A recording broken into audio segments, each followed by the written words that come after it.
নমস্কার বন্ধুরা, আমার আজকের রেসিপি লোটে শুটকি বা লইট্টা শুটকি।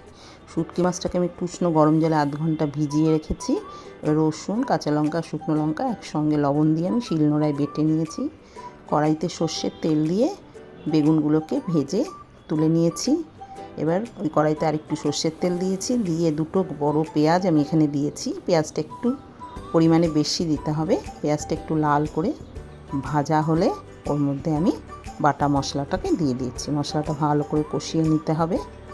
মশলাটা একটু কষানোর পরে আমি শুটকি মাছটাকে দিয়ে দিচ্ছি। শুটকি মাছটা গরম জল থেকে তুলে আমি ভালো করে ধুয়ে নিয়েছি। এবার ওর মধ্যে একটু হলুদ গুঁড়ো আর একটু লবণ দিয়ে ভেজে রাখা বেগুনগুলোকে দিয়ে দিচ্ছি। এবার আঁচটা সিমে করে ভালো করে কষাতে হবে। কোনো জল এখানে আমি ব্যবহার করিনি। দেখুন, লোটে শুটকি আমার তৈরি হয়ে গেছে।